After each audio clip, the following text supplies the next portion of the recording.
Good morning, everybody.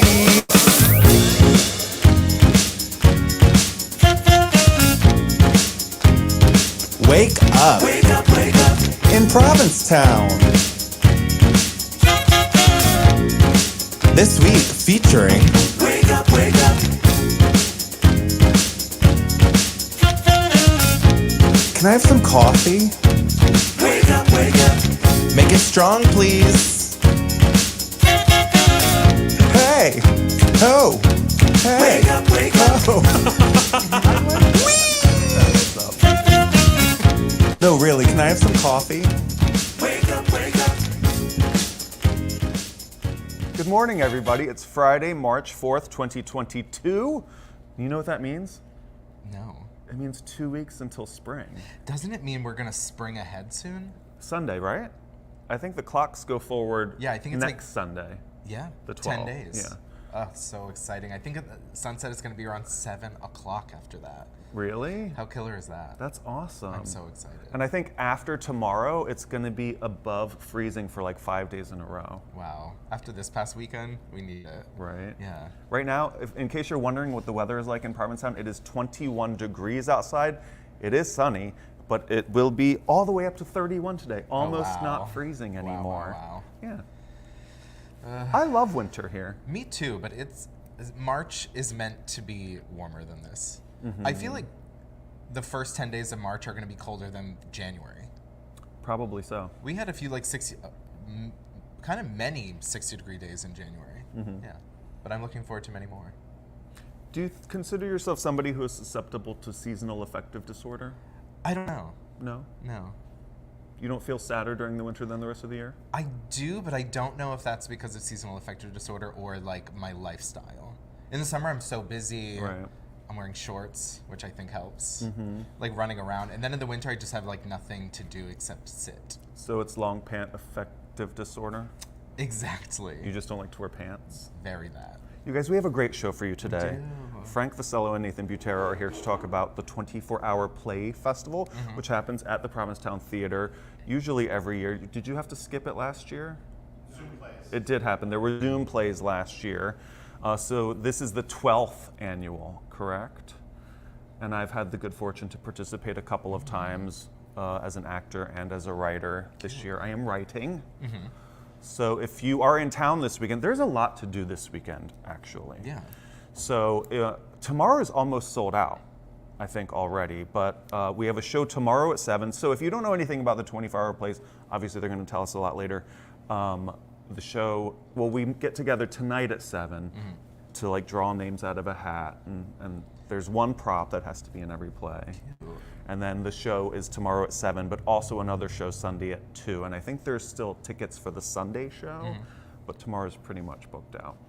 Wow. What else is happening tomorrow night? Tomorrow night, there's a really great show at the Crown. It's actually Kaya's 30th birthday. Can you believe Kai is 30 tomorrow? Yeah. She's such a baby. She is, yeah. But they brought out a bunch of really incredible performers. It's Night of 1,000 Kayas. Ooh. Super exciting, like lots of locals, people that you'll all know, like Roxy Pops is gonna be in it, Liza Lott. But I'm also super excited because she is dragging a lot of her Boston friends here to be in it. So like Uni Neptune, Penitentiary, Safira Cristal. Neon Calypso. Do you remember we went to Neon's show after the Sasha Velour show? Yeah, super exciting. Those are all the girls that I remember seeing like every Monday when I lived in Boston at All Star Mondays. I actually think I might have been around. I think I saw Kaya's like first drag performance ever. Really? I think. I might be getting her mixed up with someone because it was a very different vision than the vision we get today. She's grown. Yeah, totally. And like thinking back, I think she sang live, and the look paled in comparison to what she does today. She's grown so much into the legendary performer that we know today. Do you have pictures from that time? No. They're all blurry because I was blurry. She's probably happy about that. Yeah. But it's not just Kaya's 30th Right. birthday tomorrow. It's someone else's birthday tomorrow as well. The man behind the computer at Wake Up in Provincetown himself, Andrew Haig's birthday tomorrow night. He is going to be having a party in the Wave Bar. The flyer is so cute. Do you have the flyer? I can get it. Hold on. Perfect. It's so cute. It has like a bunch of pictures of him as a little baby. Aww. But that's going to be in the Wave Bar tomorrow night. I think between him and James Cerny, they're going to be taking care of the music. It's going to be tons of fun. The Vault is open tonight, tomorrow. Wave Bar is also open tonight. The restaurant is open tonight and tomorrow for dinner, and also Sunday brunch. And I think they're actually doing a Townie special this Sunday. 40% off for Townies. Do you have to like say Townie? How do you prove you're a townie? Driver's license. Somehow. Prove it. If you are a townie by Crown standards, you will get 40% off of your brunch at the Crown and Anchor restaurant Sunday morning. Is that just this Sunday? Or is that Sunday's upcoming as We'll well? see how it goes. We'll let you know next Friday. Come have brunch. The chilaquiles are great. Yeah. If you've never had those there. Was the first week you did brunch last week? Yes. And it went super well? Yeah, we love that. Yeah. Great. What else is open this week in the Porch Bar? Porch Bar is open Thursday, Friday, Saturday. I'm very certain every week from 7 to 1. Mm-hmm. Yeah. Yeah, go up and say hi to Tom Crowley. He's up there running things. The brewery is back open, back on the regular schedule. We were closed for a few weeks. We reopened a little for Snowbound, but we are back open as of yesterday. Tonight they have the RuPaul's Drag Race viewing with Mackenzie and Austin. Monday night we're back with trivia. Yay. Yeah. You already have your category. Yeah. Do you want to tell them? Yeah, it's gonna be gay geography. Gay geography? Yeah. Okay. It's gonna. I was hanging out with a couple of friends and I remarked the fact that only gay men know like the exact distance between like Boston and P-Town, New York and Boston. So scruff. Exactly right. Okay, 216 miles. As the crow flies. the crow. 49 miles from Boston to P-Town. But things like that and other like gay geography, like what cross street of Commercial is Dick Doc on? Ooh. He's asking why Bob is dressed like an adult today. I was thinking the same thing this morning. Thank you. Who- Thank Who you. asked that? Quinn, Quinn Taylor? Good morning, Quinn Taylor. I am an adult. I am the adult on set. You are but a child. He was also like here before me, which I think is a relative first. And if you don't know this, and you probably don't because mostly only the people in the room know this, Harrison is the one with the keys. So if we get here before him, Mark and I have to stand outside in 20-degree weather and wait for him to arrive. He's all indignant like this isn't the first time that has ever happened. I actually sped up getting ready so that I could get here and complain about it. I have the banner for my birthday party. Oh my god, put Oh, it up. here. So cute. Look how cute. There's one, I think it's in the top in the middle, where I think you're kind of the oldest in all the pictures, and it's so funny and cute because I'm a little sunshine. you I'm look like literally a wearing sunshine. yeah, you look like a tiny version of yourself, which is exactly what it is, but sometimes people don't quite look the same as when they were little, and you do. I have not aged since 6 years old. No, Really? Not at all. What'd you do this week? This week was fun. Snowbound was tons of fun. I worked the party here at the brewery. Alex Dropo was doing music. It was a really cute crowd. Some people, everyone showed up in leather, including like a lot of the staff, and I just like wasn't. And I felt a little left out. I didn't like think to do that, but I also only have one piece of leather that you wouldn't have been able to see anyway. Yeah. Good. Yeah. So I was wearing it. And then they crowned the new Mr. Snowbound. Cameron Pierce. I think we have a picture of him with Andy passing the sash. He raised a little over $4,000 for the AIDS support group of Cape Cod. A record for a contestant. Yeah. I think this year was a record. I want to say it was something crazy, like they raised more this year than they have in like the past few years, which is really incredible. They raised almost $17,000, huh? Yeah. For the AIDS support group. Yeah, Right? which is really killer. That's amazing. Thank you, Snowbound. Thank you, everybody that was in town for it. Yeah. Everybody that competed. There were 9 contestants. It was also a really great weekend for the town in general. It was another busy weekend. Andy Sell said you looked amazing. Oh, thank you. Even though he didn't have any leather on. Well, he Andy's saw the so leather. sweet. Just kidding. What was I saying? Sorry, I got distracted. You're talking about your leather cock ring that only Andy Sell It saw. wasn't a cock ring. No, my good friend James Grosso, who we featured on the show last spring, is a custom leather designer, and he was making someone a leather jockstrap, and it like split the tiniest bit in right on the pouch, so he had to restart, so he gave me that one. Oh, Yeah. nice. So you were wearing a leather jockstrap that day. Yeah. I wasn't, but I should have been. But you have one. Yeah. Wear it for out of hibernation. Is it High Bear Nation? That's how Mark is choosing to say it. You should wear your leather jockstrap for out of hibernation. Sure. Which I'm not sure it fits on me in this winter body. no, but that last Saturday we were all at the A House and it was like summertime jam. Yeah. Like Snowbound is in full effect. Honestly, the month of February in general was really great for the town, and I feel like February might be like a really great month to come to P-Town. It's kind of, a lot of people say like January and February are kind of like the deadest months of the year, and this February was really awesome. We had Valentine's Day weekend, which was really incredible. Then we had President's Day weekend, which was so busy. It was actually all weekend. I was like, why is it so busy in town? And then someone's like, it's a holiday on Monday. Yeah. I was like, oh. There's Didn't more know to that. do than ever before. Yeah, and then Snowbound was killer. It was a really When great is month. hibernation? Next weekend. Next Yeah. weekend. Also next weekend is the Year-Rounders Festival. Mm-hmm. That's going to be, Sunday the 12th. Saturday the 12th. and they do like kind of like a market with artisans, and they have the tables out. Super cute. Do you think Melissa Gerace will have a table there? I doubt it. Are we talking about this? I'd rather not. Okay. I just brought it up. Just go to community space. And put that person's name in the search field. Yeah. I always say this. There's so many people not so many people, but there are people in this town that do horrible things to other people, but so many people feel this responsibility to like not talk shit about them. And it's not talking shit when you're protecting other people from them. Aren't you doing it now, though, by not talking about it? Because this is being recorded and I don't want to get like a libel suit against. But there's receipts. I mean, right. Allegedly. Just look it up, Google it. Yeah. Entertain yourself. But with it.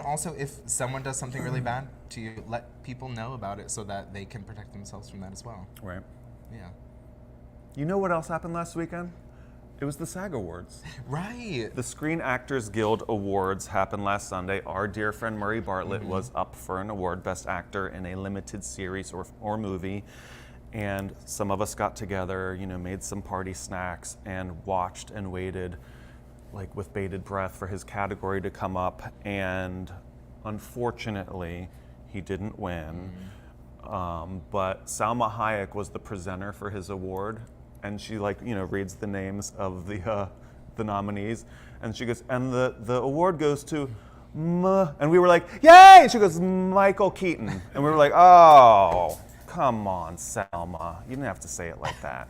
She tricked us. But like, still such a feat. Congratulations on being nominated, and also like losing to Michael Keaton is like not the worst person to lose to. I know, I Right. know. We were just so happy for Murray and proud of him, and he still has Emmys 2022. Right. So in September. I mean, I don't know for a fact that he's going to be nominated for an Emmy, but I have a pretty good Yeah. feeling. All signs point to yes. Yeah, we called this last year when we watched the show. We were like, Murray, you know it's coming. Yeah. Oh, but I do have a picture to show you guys. So Murray brought as his date our friend Ahmed to the SAG Awards, and they got seated at a table with, randomly, Jeff Goldblum and Denzel Washington. Can you imagine? No, I don't You'd know. be freaking out I over would Jeff freak Goldblum, out. I'd imagine. Oh my God, I would make Jeff Goldblum do every line from the first Jurassic Park. I'd be like, say it. But Ahmed was sitting next to Denzel Washington for 3 hours, and somehow convinced Denzel to FaceTime with his mom. Do you have that picture, Andrew? Is it there? Can they see it? His mom didn't pick up the phone. Could you imagine? So there's a screenshot of him and Denzel being like, Mom, why aren't you picking up the phone? Oh my God. He said Denzel was very, very friendly. I'm sure. And they said everybody they met and hung out with that night was really, really sweet. Do you watch Search Party? I don't. Okay. Why? Jeff Goldblum was one of the main characters on this past season. Really? Yeah. It's so funny. I had this I always why don't they ever do a show like this? And then I realized that Search Party is that, where you kind of change you kind of start it as just a character-driven drama, and then every season you just make it a new genre, and that's kind of what the show's doing. Imagine if you do a high school show where it's just about high school life, and then the next season all of a sudden vampires show up. Oh, it's a totally different genre every Just like year. every year, it's the same characters but different genre, and that's kind of what Search Party is doing. So I should watch it. Yeah, it's very, very fun. I think when I was first watching it, and I binged the first 4 seasons in 3 days because me and my roommate had COVID. But it's like gay Seinfeld for millennials. Just like a lot of That's very you. like unlikable, likable characters. That's right up your alley. Yeah, but very funny. I mean, I had to finish Ozark first. You finished? I finished the first 7 of the last season. I know. Should I not watch it based on my comments from last week? Do watch it. But that last one, I mean, it's a lot. They just keep, in a show that's so tense, you're like, how do they keep upping the ante? And then they just keep doing it, and you're like, I don't want that. oh my God, no, it's so much fun. The adrenaline rush. Just like last season was ended by one of the characters being shot in the head out of nowhere on camera. I don't want to see where they go from there. I thought that was a really remarkable like cliffhanger. That was a great season-ending moment, and this one is full of them. You're just like, I don't know how any of these people are going to make it out alive, and they probably won't. You know, just don't put a bullet like right into Laura Linney's head, please. That's probably what's going to happen. No, do whatever you want to Jason Bateman, just not Laura Linney. I feel like she's not going to be the one to survive. I think Julia Garner is going to be the one to survive. The girl Ruth with the yeah. curly blonde hair, Yeah, she's in that show. Inventing Anna. Yeah. I love her. Me too. Speaking of The Emmys accent is this year, wild. Julia Garner's going to win another Emmy this year For for what? Ozark. For Ozark? Oh, for this She's for won episode, already, right? She has, Yeah. and she will win again. We're calling it here on Wake Up. We're like just But an she's going to be awards- going up. Record's so good. She's probably going to be going up against. I'm blanking on her name, but the woman who plays Cassie in Euphoria. Oh, the girl from White Lotus. Yeah, Right. exactly. Yeah. I did finish that. It was great. What, Euphoria? Euphoria. And I also liked it because it wasn't as tense and over the top as last season. Mm-hmm. Last season, it was like every episode had scenes where you were just like, you wanted to explode. They were so tense. And this season only had one. Good. Yeah. But we're going to keep going, right? It's not over. Oh, no, no way. Wait, they're not going to keep going? No way they're going to stop. Oh, okay. I'm like, Right. okay. Yeah, Yeah, 'cause you were, like, the hemming and biggest hawing show about it. ever. Ever. In this moment. It's the biggest show of this moment. Okay. Yeah. What's going on in town?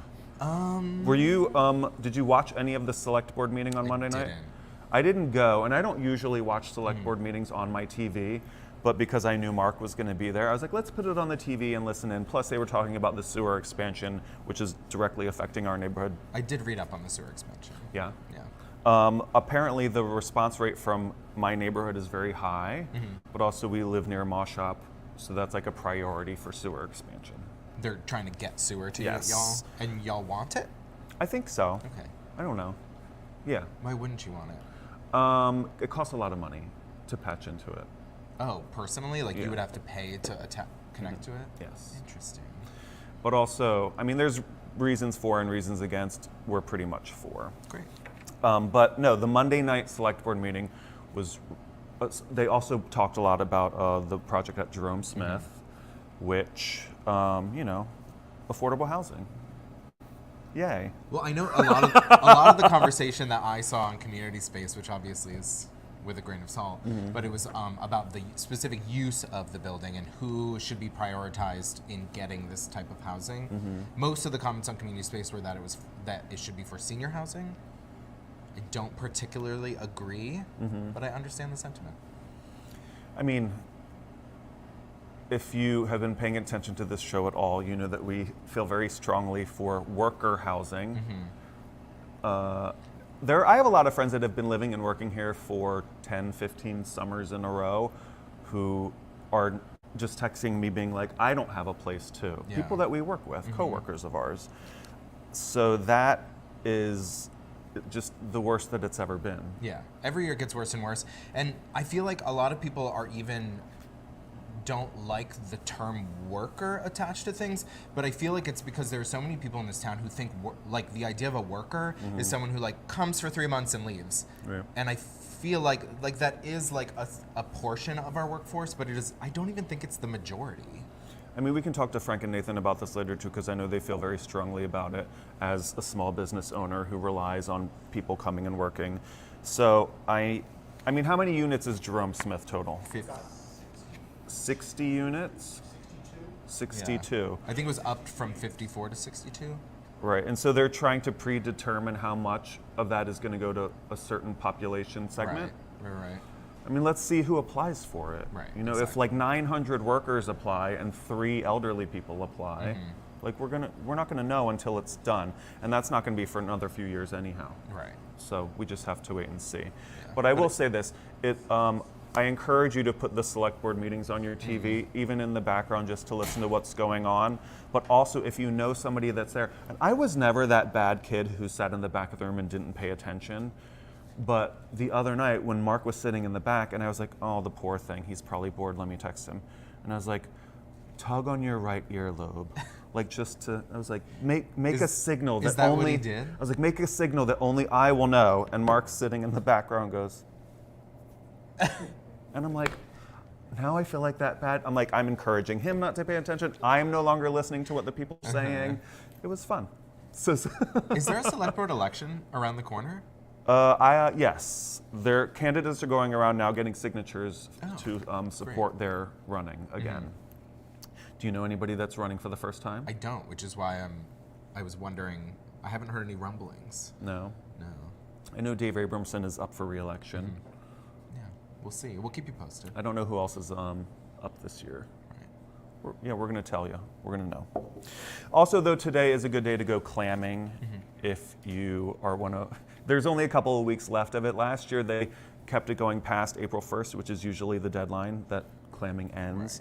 I remember you saying it was going to be in the 20s all day today, and I wonder why you said this is a good day to go clamming. With No, I that said it's going to be a information. high of 31, which it won't still be when you go clamming at 5 o'clock. Low tide is at 6:31, so you can get out there before the sun sets, scrape around. From what I hear, there's lots of clams left. Last year, there were so many people living here, and everybody wanted to like have a cute Instagram moment with a rake. So like we ran out of clams almost right away. This year, there's still a couple left, and a couple of weeks to go I clamming. like walked out, grabbed the rake, I was like, I'm like, get me out of here. And then you didn't even do Get it me once. out of here. No, I did. I did it once. So anyhow, so last Sunday was the SAG Awards. Tuesday, of course, was Mardi Gras. Yeah. What did you do for Mardi Gras? Chilled. You chilled? Yeah. I came to the Wave Bar How was it? where Andrew was killing it. Oh, and Andrew, I got to give you props too for the DJ class that you've been teaching. So I have friends that have been going every week, and I went to somebody's house the other night for dinner, and they were like, after we finished, they were like, we don't have dessert, but we're going to go upstairs and play with this DJ machine. And I was like, great. DJ machine. But you know, Call it the DJ. it's called a DJ machine, right? What do you call it? A deck? A controller? No, and so the person was like, you know, Andrew taught me this, and Andrew taught me that, and like it was really fun. Cute. They're surprisingly good at it for somebody who's like just learning to do this. So Makes you wonder if it's really that hard, doesn't it? Go to the A house and find out. I didn't say that. Neither. Did the mic pick that up? I hope not. So while we're shit talking today, no, but how many more DJ classes do you have? 5. There's 5 more. At end of April, we're gonna have a little showcase. Cute. Excellent. There's going to be a showcase of all the DJ students using their, what did I call it? A DJ machine? DJ machine. Using their newfound skills on their DJ machines in April, at the end of April, in the Paramount, right? Wave Bar. In the Wave Bar. Is the DJ class the same night as Brad's dance class? Yeah, this past Tuesday before Fat Tuesday, Mm-hmm. hosted by Austin McKenzie at the Wave Bar, was Brad Lander's Flounce About, which is like a dance class, but it's like it's super chill Mm-hmm. and fun. The videos looked really cool. Everyone looked amazing. I was like, I'm glad I didn't go to that. I would not be good at that. Yeah, he's like teaching them an actual routine Yeah. every week. But it is all levels. I think you'll have tons of fun. I just don't like not being good at things. Yeah, but did you see in that little video Chris Spalding like in the front Oh yeah, popping? looking amazing. Yeah, very like Yeah. Cassie in a chorus line, like just popping. Do you want to do a birthday call real quick? Oh, we should. We have a double birthday yeah, call we're both today. gonna call someone. Who are you calling? I'm actually calling Brad Lander's. So, if you don't know Brad Landers, he choreographed the Let's Have a Kiki video. He also lives and works in town and teaches dance classes, of He course. bartends at Cafe Heaven. He teaches Mm-hmm. Pilates. And he and his husband Evan own a landscaping business. If you Yeah. need your yard tended to, they do beautiful work, those boys. I doubt they're awake. You don't think so? I think my person is awake. Who are you calling? Pillar who are of you the calling? community, Maria Morelli. Hi, Good morning, Oh my Brad. God, Brad, happy birthday. morning. How are Happy you? birthday. Thank you. Did we just wake you up? No, I'm headed to Pilates in a second. Oh, cute. Excellent. See, he's a Pilates teacher. He's also a We just Pilates wanted to instructor. wish you a happy birthday from Wake Up in Provincetown. Thank you. Of course. We love you. Have a really great day. We'll see you Love you later. guys. Appreciate it. Bye. I thought you said Maria was awake. She was. She's probably awake and doing something at this point. She's out, like, getting ready to go claiming. Oh, it's It's Maria. Can you hear me? Maria Morelli, happy birthday. We love you. Thank you for everything that you do for the town, in the town, with the town. Another exciting thing. What? Our friend Greg Salvatore, who previously held the gallery in the Whalers Wharf, has moved officially to the space where Cobalt Gallery was. It's one of his favorite galleries. He's super excited to move over there and have a bunch more space. He's excited to feature other artists. And I'm very much looking forward to seeing all his stuff there. Congratulations, Greg. Yeah. Is that near Casa de Domingo? I was just going to say, you know what else is new? Good Sense has moved into the space formerly occupied by Domingos and La Playa, which isn't there anymore. Right. Allegedly. That's all. Let's talk about like big news. Okay. Not big news, but like stuff happening in the world. Such as? Did you see that Biden was heckled at the State of the Union? By those, yeah, by Marjorie Taylor Greene. Yeah, in a huge break to protocol. Talk about bad kids in the back. It's also one of those things where I'm like, that's going to make people who hate them even more, and it's going to make people who love them even more. So Right. like, it's not exactly a loss for them to act like idiots. No, but I mean, we're just getting to a point where there's no like standard of decorum even in that chamber. Right. Which is, it's kind of sad. But like, I don't know, like, I think it's British Parliament that's run where you can just like yell and stuff. I would love that. I would get into politics if I was allowed to yell. Well, you are. Ooh. You could be the, the like bizarro version of Marjorie Taylor Greene if you want. That's exactly what we need, is you up there screaming at them. Yeah, like just be even crazier. Than her? Yeah. But like in a good way. For good. Crazy for good. Crazy for good. That's my slogan. Crazy for good, I'm that's your accepting platform. donations at crazyforgood.com. Oh my God. No, I mean, while we're on the topic of like world and national news, once again, things are getting really, they're just worse and worse and worse in Ukraine. Yeah. So our hearts go out to everybody that's over there fighting. I'm sorry. Speak. Okay. I would just suggest that as you're kind of paying attention to everything going on in Ukraine with Russia, to like accept the gravity of it without overwhelming yourself, but also don't. There's so many people that on like Facebook and stuff who are like, I have a crush on the president, and I'm like, you're watching it like a TV show where there's like lovable characters, and it's real life, and I would just remind yourself that. It's just getting harder and harder to watch, but also impossible to turn off and Yeah. impossible to turn away. So, like we were saying last week, I was like, when I was a little kid, the Cold War was still raging. And I'm like, is this what it was like for the adults back then? Was it this like constant barrage of like darkness and war and fear? And my sister, who was in the Air Force at the time, she was like, well, you didn't have 24-hour cable news channels. Right. She was like, so you could like watch it for 30 minutes at 6 o'clock, and then you weren't constantly bombarded with it. Right. And like right now we are. Right, and you're scrolling through people's Instagrams, and Right. it's infographics, and then it's a meme, and it's just like, Right. it's a lot. So gas prices are probably going up. Fill up your car. Oof. Oof. Yeah. You don't have to drive anywhere. I do. It's cold out. Hyannis. Yeah. I did go to Hyannis this week. The big Segue. city. What did you do? I picked up Joel. He was coming back from Boston, took a bus to Hyannis, and I also had an eye appointment. I can officially see. My eyes got better. Wait, you go to Hyannis for the eye doctor? Yeah. So does Paul Benson. It's just easy. Yeah? I can make an appointment online. I don't have to pick up a phone, which I hate doing. Were your eyes okay? Yeah, they're actually, my prescription went down. Oh. My eyes are getting better. By staring at a phone all day? I guess. I can't imagine it being anything else. But it was odd in Hyannis, and I'm not sure if this is a symptom of like the pandemic and the supply chain problem and like workforce issues, but like Target was like 35% stocked and looked like a tornado had gone through it. And then we went to a not like a casual eating establishment. You don't want to name It it? was Chipotle. And It was just like it also had looked like a tornado had gone through it, like trash cans overflowing, food on every table, all of the things empty, like silverware and napkins all empty. And then we went up to order and they had like no fixings. They had just like, it was just empty, and they were like, sorry, we're having trouble getting people to work. And then the whole time we were there, we watched all 6 of them like stand around and chit chat around the computer. Really? And just like none of y'all could wipe these tables and stuff. And I'm like, I just sound like that, like I feel like I just sound like some boomer. You know It's what I mean? okay. Is it okay? I don't Well, know. is it okay to expect people who are at a job getting paid to do the job? I think that's okay. Like 6 people standing around not doing anything, being like, Yeah. well, there's no one here to work. That's just preposterous. Right.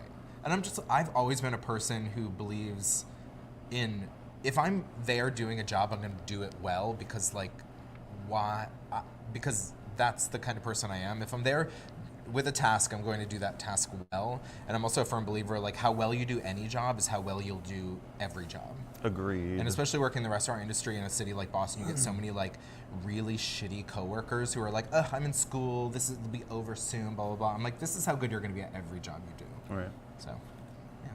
But I don't know the solution. Grab a rag. I don't know. But I've never heard of it where there's like no fixins. I like that you call them fixins. Well, they usually have like 6 or something meats to choose from. They had 1 left, and it did not look great. The pinto beans looked like they were refried because it was just like a hard mush. It was not a great experience. Oh, I did go to that one once. No, it wasn't the Hyannis one, but I was at a Chipotle where, you get down the line, and then we got to like the salsa part of it, and they were like, we don't have any of the hot stuff. And I was like, I almost turned around and left. I'm like, is it weird to leave my half-made burrito and just be like, fuck this place? I was so upset about it though. Yeah, you'll be on the internet in no time. No, but I like, begrudgingly let them make the burrito, and then I sat there and ate it like really angrily, and was just like, this tastes like shit. How do they not have what you want? It's like one of those things where it's like I feel stupid complaining about it, but also Me at the too. same time, it's like, No, I feel totally stupid complaining about it. our good friend Colton Underwood. We talked a lot about Colton Underwood when he came out. He's a former Bachelor contestant. And a former football player, And a right? former football player. A lot of scandal around him being on The Bachelor with like stalking allegations and things like that. But he came out, he got a Netflix show, and then 6 months later is engaged. That's great. Yeah. Yes, it is great. But I cannot tell you how many. There was a TikTok that someone made that I think I got sent about 15 times. I'm like, why does everyone see this and send it to me? But it was this guy going like, in gay celebrity news, Colton Underwood, former Bachelor contestant, is engaged. He's been gay for 5 minutes. I've been gay for 28 years, and the longest relationship I've had is with my pillow pet. Oh. And like 20 people sent it to me, and I was like, what is this? What is the underlying message of that? But if you're watching Gus Kenworthy, please gay guide me to a fiance in 6 months. Yeah, this was all under Gus's tutelage. Yeah. I would love a Netflix show as well. Is there going to be a season 2 of Colton coming out? I don't know. Like him getting engaged and like the wedding. We just got a blech Yeah. from behind the camera. At what point, do you have something else to talk about? Yeah. Go for it. There's been a lot of pushback in Florida and Texas around their anti-LGBTQ policies that they're enacting. Yesterday in Florida at 3 o'clock, there was a mass student walkout to protest against the Don't Say Gay bill. There was a lawsuit against the state of Texas for their law where they're attacking people for providing trans children health care, and a judge officially stopped it, put a moratorium on it until the lawsuit gets through. So they're no longer prosecuting people, which is great. There was also this. Let me see where they were. An anti-trans candidate for the Texas House, his name is Jeff Younger, was invited to speak for the Young Conservatives at the University of North Texas, and it was a sold-out crowd, but only because everyone in there almost immediately started chanting fascist. And I don't think he actually got an opportunity to talk. And one of the things he started shouting was trans people aren't real, which, Yeah, that person needs to get shut down. yeah, what a fucking idiot. Oh my god. Yeah. What else you got? I'm good. Okay, I do have one more thing. Mark Cortali announced his 2022 summer season. Lots of really exciting names. These are just a few of them, but the names that kind of stuck out to me. There's Ginger Minge and Miss Cracker from RuPaul's Drag Race, two of my favorites. I'm definitely going to check out Miss Cracker and probably Ginger Minge again. Also Sasha Velour, which is one of me and Bob's favorite. Bob, for a few years ago, bought me tickets for my birthday to go see the Smoke and Mirrors show in Boston. And we were both blown away by how incredible it was. We've also got Audra McDonald, Bianca Del Rio, Cheetah Rivera, and a few favorites of ours, Edmund and Dan from Well Strung, doing separate shows, and also Judy Gold. Yay, our pal Judy. But there's tons more really incredible people, Broadway stars like Stephanie Block.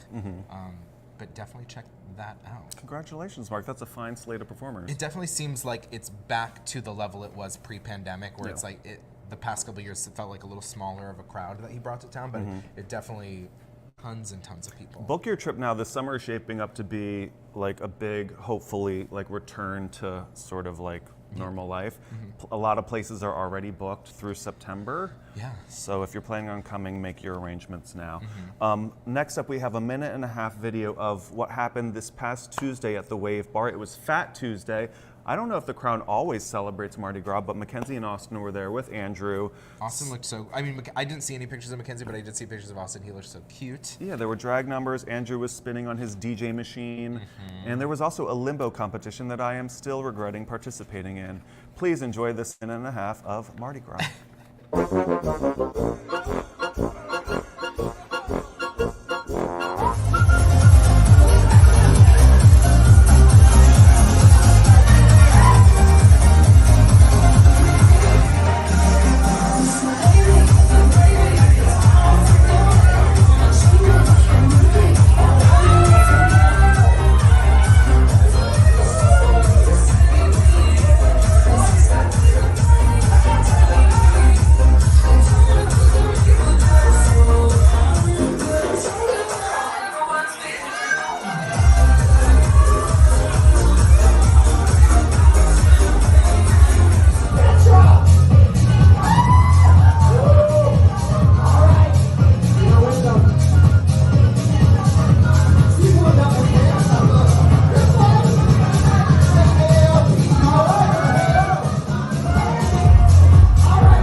That was one Fat Tuesday.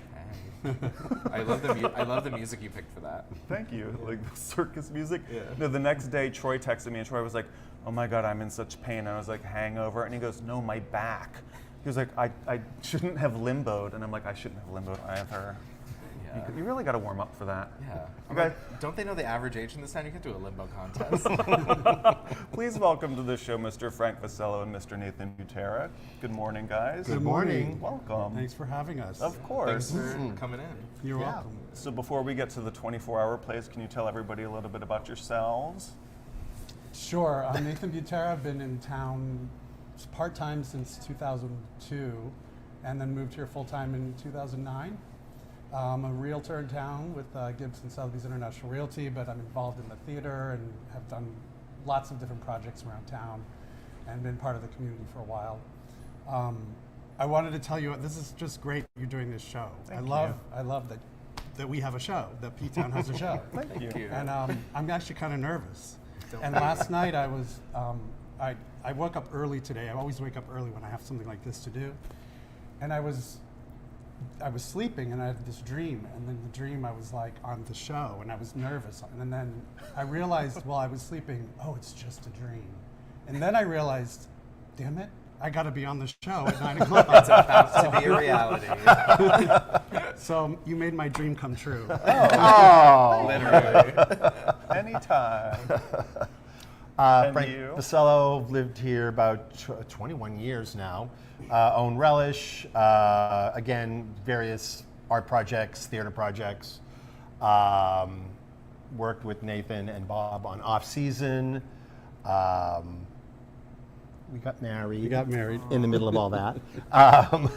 And here we are ready to do the 24-hour plays again. We produced the 24-hour plays for the Provincetown Playwrights Lab. And that, so as this is the 12th year of it, which means the first year of it was like right around when we were shooting off season, right? Yeah. I don't think we didn't produce the first few years. No. Although we were involved. You've written, Yeah. I've acted in it. But then we started producing it about 6 years ago. I think that's so, right. So yeah. so we helped them and produced it for them. And I mean, I went over this a little bit, but can you tell them like exactly what goes down this weekend? I'll start. So Friday night, so it's called the 24-hour plays because the idea is you're going to write, rehearse, and put on a play in 24 hours. We'll meet tonight at 6 o'clock and randomly assign teams. There have been volunteers for people to be there are volunteers for writers, directors, and actors. That's already chosen. But when they come tonight, the teams will be randomly assigned, and we will introduce a prop, a mystery prop, and the writers will look at their cast, take the prop, go home, and overnight write a 9-page play, which should be around 10 minutes. In the morning, we'll hand out the plays, and then we'll have rehearsal spaces around town. The teams will go and rehearse their plays. They'll come back and do a tech rehearsal in the afternoon, and then we put on the show at 7:30. I think 7:30 tomorrow night. Tomorrow night. And Sunday matinee Sunday at 2. matinee at 2. And so I'll let you tell a little bit more if you want to talk about some of the history or what we're doing different this year. Maybe that's obviously when COVID first started, there was no play. There was nothing that year. Last year we did Zoom plays.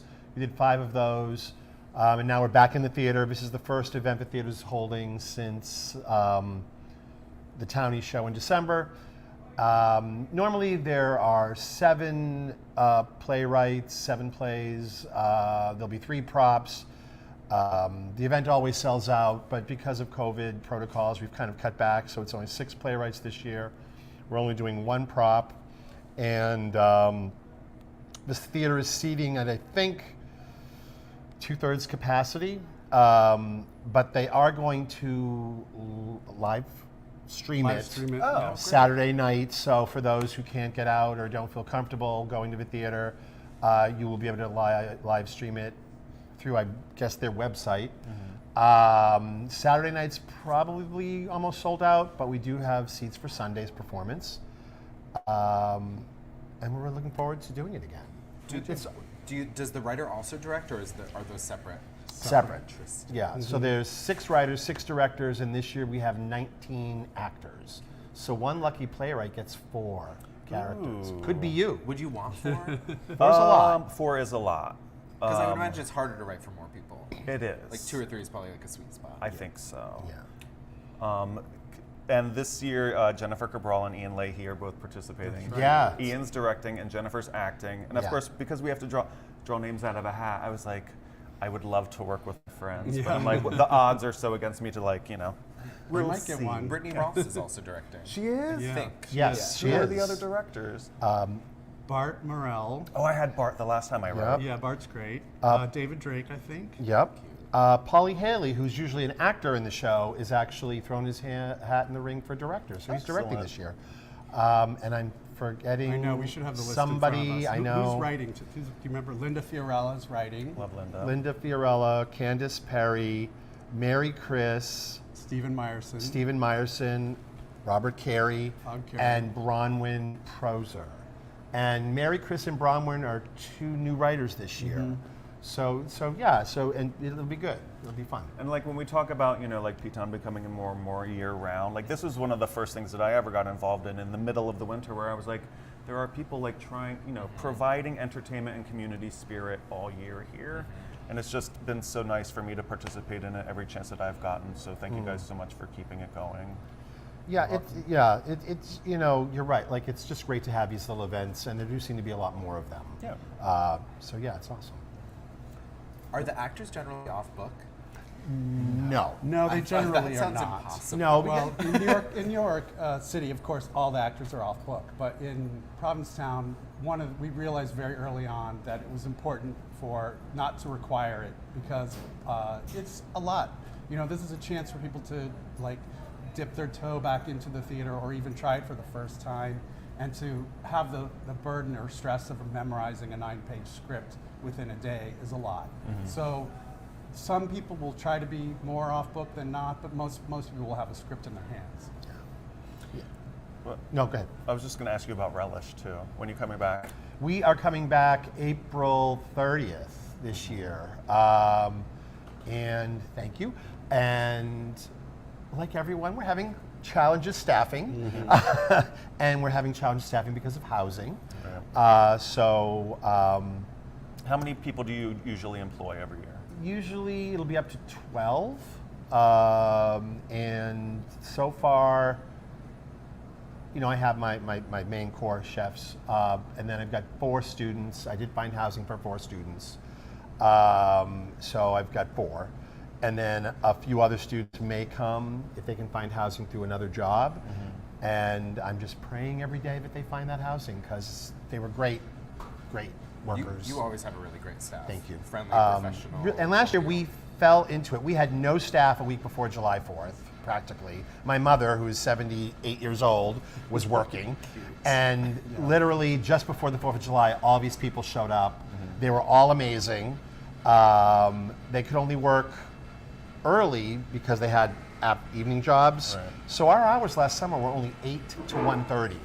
Which is crazy. And you close one day a week. And we close Wednesdays. Yeah. So we're hoping this year to be back to a more normal schedule of 7:30 to 3, 7 days a week. We'll see how it goes. Good luck. So I know. Tourism equals housing.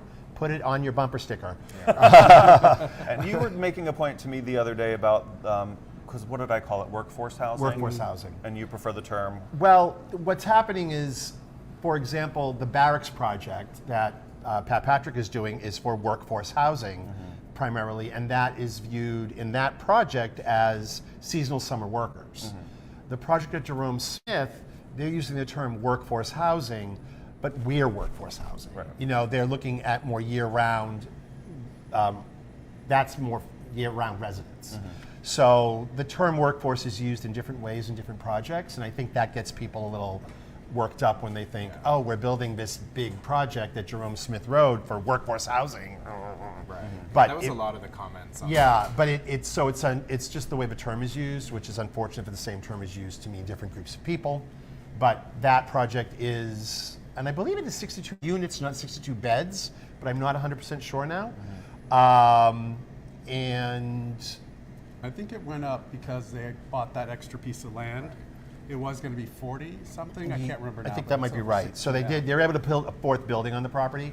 It's the same people who did Province Landings, and so it's moving along. So hopefully Mostly 1 bedrooms, some efficiencies. mostly 1 bedrooms, The demand in our community is for 1 bedrooms mostly. but there are 2 and 3 bedroom units. So So I mean, they wouldn't, even if everybody said yes to everything in the the process that precedes this, they wouldn't be breaking ground until next year. they were thinking that it would be complete in 2025. Okay. That's a long time for us to keep going without workers in this town. Right. especially with it getting worse every year. Yeah, and I think it was funny on Facebook, someone kind of pushed back and said, because people were complaining about workforce housing and summer workers, and someone wrote back and said, oh, people have been bitching about that for years. They always find a way. First of all, for those who don't know, a lot of the workforce housing that students used was sold to people moving out of cities for COVID. Not judging anybody for that ability, but those houses don't exist for the students to rent, and they haven't been replaced. What a community wants to do about that is the community's choice, but to sort of say, oh, it is different this time. Yeah. It's different this go round. So everyone be patient this summer. We'll all do our best. Right. And you've been doing this longer than I have, like just watching it go from, to the point that we're at now. Yeah.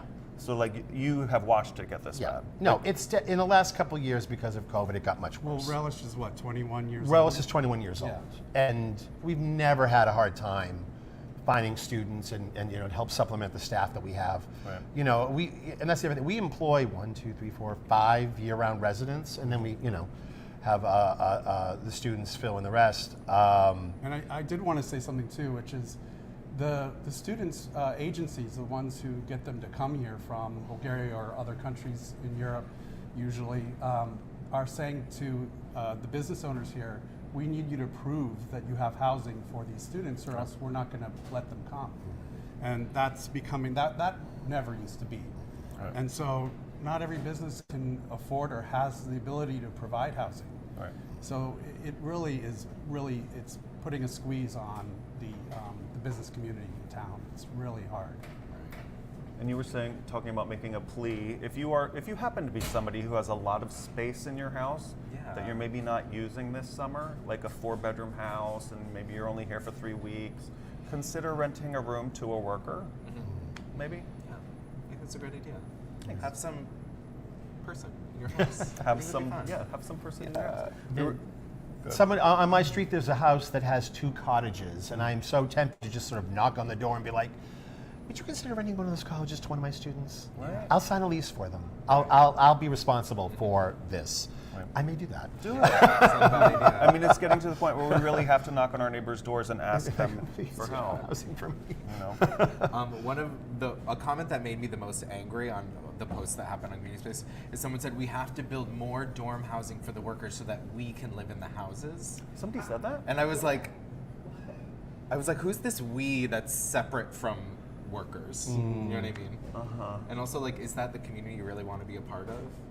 Like dorms for workers and then us to live in the houses? Dave Chappelle would like a word. Right, exactly. Oh boy. Yeah, we is we. Yeah, all of us. You know, someone was saying, well, is the housing going to be for older people or summer people or year-round people or, the category of affordable versus market rate? And I said, we need housing for all of those categories, so you can throw a dart at any one of them, and you will fill whatever it is you need to fill. Now, Harrison, you'd said something earlier about like people saying, who's this housing going to go for? Is it just going to go for the summer people who are here for 3 months? And I'm like, some of it will, and it should. We need those people too. We need the people that are coming here for 3 months to work, because we can't support a year-round worth of work for people, and we need more. We need more than that. And so the town does have a playbook. It's like a 3-pronged thing where they say we need affordable housing, we need market rate housing, and we need seasonal workforce housing. And we are doing a lot to address the affordable housing. We're the highest on Cape Cod as far as percentage of units. I think we've got 10% affordable. Market rate is where we need to kind of work on. We need more for people who make too much money to qualify for affordable housing, but not enough to actually buy into the community. And then the third prong is that we actually need workforce housing, which the Barracks project with Pat Patrick is trying to address. But we need more than that. And we don't have solutions for all of this stuff. And it's really, really important. Yeah. So after the 24-hour plays, do you guys have anything else lined up at the theater, or is it just back to work? Well, maybe. David Drake, who's the director of the theater, I saw him the other day and he said, I want to talk to you about a possible role for a play. So I reached out to him, and I believe, allegedly, he's putting on the Chasing Happy, a play by Michelle Wallerstein. It's a play set in Provincetown. It's original, and Michelle is a great playwright. I've seen a reading of the play, and I've read the play. It's funny, and it's kind of a romantic comedy, and it's kind of cool that it's set here, but it's got some universal themes. So I'm kind of excited about that. Awesome. Yeah, I did the reading that they did, 3 years ago? Yeah. And I think that's the role you might be doing. So. It's like a blue-collar Portuguese guy. Like you played in off-season. Kind of. That's your wheelhouse. I could pull Who I that think off, is half naked in one scene too, Probably. but there's always that. Yeah. I don't know. No, you don't. Have you guys been back for the off-season screenings here? Yes, We yeah, have. we have. Yeah, we weren't able to make last night. I didn't know it was happening until the last minute. So, but we have been here, and that's been fun. Yeah, it's been she- fun to see it again, and just to watch Kristen, she's so funny. she is funny. I mean, she pulls out these sort of funny things that I didn't really think about at the time. Yeah. And makes me laugh. Yeah, So, yeah. She's great. Yeah, there's gonna be 2 more Thursdays for that. The next Thursday and then the Thursday after that, and it's gonna wrap up the season. And Bob, who's in it, still makes me laugh. Yep. That wig. We have that scene with the camera coming up that still makes me laugh. Wait, which scene with the camera? You can point that thing at any stupid old thing and take a good picture. We did say He's that. pointing it at didn't me. we? But anyway.